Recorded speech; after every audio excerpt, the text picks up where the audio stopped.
Good evening. Once upon a time, governmental resignation or departure letters and statements were polite affairs where resentment and frustration were carefully hidden in ritualistic politeness. But if Suella Braverman first controversially used the term hate to describe pro-Palestinian protests a fortnight ago, it was hard to describe her broadside today as anything but a hate letter. Fired yesterday as Home Secretary, Mrs Braverman fired back today with 3 pages of vitriol. She said Rishi Sunak had no mandate to be Prime Minister and had only got the job with her backing. Humility, not necessarily her strong point. He had betrayed her trust and that of the British people, she went on, over stopping the migrant boats, amongst other promises. Uplifting, it certainly was not, and the party looks more split than ever tonight.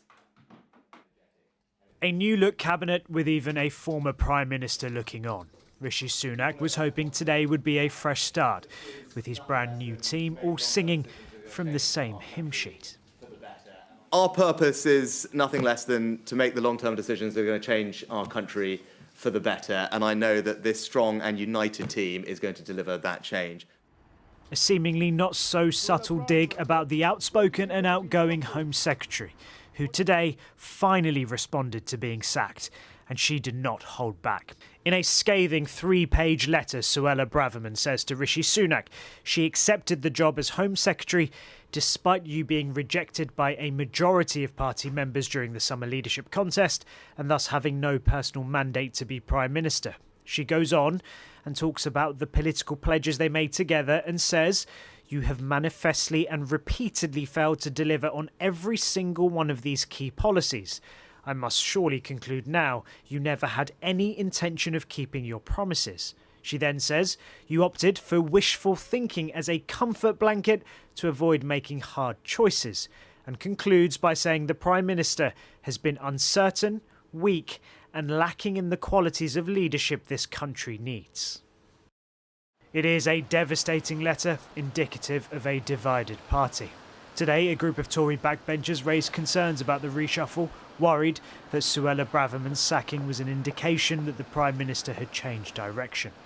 She stood for and she spoke for the majority of the public on the questions that raised controversy around these marches that we've seen in London, around law and order, around migration and illegal migration. My concern is about the overall policy direction that the reshuffle seems to indicate. We were elected in 2019, all of us, on a manifesto to fulfil the great demand for change that the country was crying out for. Those MPs are fearful that the Prime Minister is no longer focused on keeping the red wall seats they won for the first time in 2019. Concerns that the newly appointed Conservative Party chairman battered away.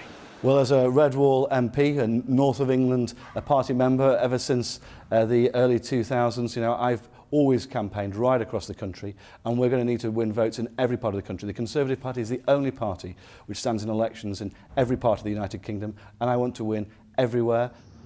Reshuffles are never easy. There are always winners and losers.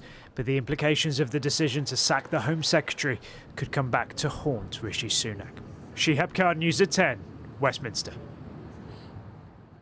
OK, to get some reaction on all that, as you can see, I have both Anushka and Robert here. Look, we've had divided political parties before, mid-90s under Major, Blairites and Brownites.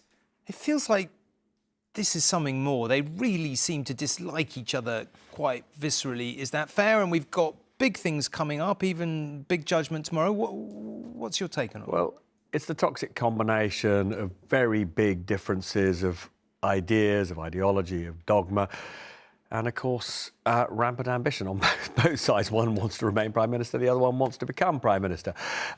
You're right, it is it's possibly the angriest resignation letter I've ever read. And it's also forensic in the way that it attacks the government, or attacks Rishi Sunak personally for what she says is letting him down on these absolutely central issues that she claims not only matter to her, but she also uses this phrase, the silent majority that gave them that very big electoral victory in 2019. And, it's everything from what kids are taught in schools on, the nature of being a woman, through to her fury that he abandoned plans to rip up those arrangements that created a sort of a border in the sea between Northern Ireland and England, and then a lot of stuff about immigration. And two elements of immigration. She doesn't think the government is doing enough to restrict legal immigration. She thinks visas should be harder to get for students and people who come here to work. And then she, is, pretty furious about, he's not doing enough to change human rights protections in this country so that she can ship people off, or she wanted to ship people off to Rwanda. So really big points of difference. And on Rwanda, it's hard to overstate the significance to some Conservative MPs of what's coming tomorrow. We're going to get a Supreme Court judgment on whether the Rwanda policy is lawful or not. The Court of Appeal found it was unlawful, although there was one dissenting voice, and the Supreme Court are going to decide tomorrow whether they are right or not. Speaking to Tories on the right of the party, they're very, very nervous. They're planning to meet together after that judgment tomorrow. They will be calling, if the government lose, to leave the European Convention on Human Rights. Even Liberal Tory MPs. One said to me, I hate the Rwanda policy, but I accept electorally Rishi Sunak needs to get the planes going out there. The government are pretty pessimistic, although they hope that if they lose, it could be a qualified judgment. You need to change the policy, but it can still work in the end. But they know this is pretty difficult. Rishi Sunak will have to come out quite hard tomorrow. And if they win, then all the pressure will be on to try and get a flight out. And tonight I've learned from one charity, Care for Calais, they've got around 1,000 clients, asylum seekers, who've been given letters warning that they could be in line to go to Rwanda. And, just to put all of this into context, all parties are coalitions. Labour is a coalition. Keir Starmer doesn't like protests from his left wing at the moment, particularly over whether there should be a ceasefire.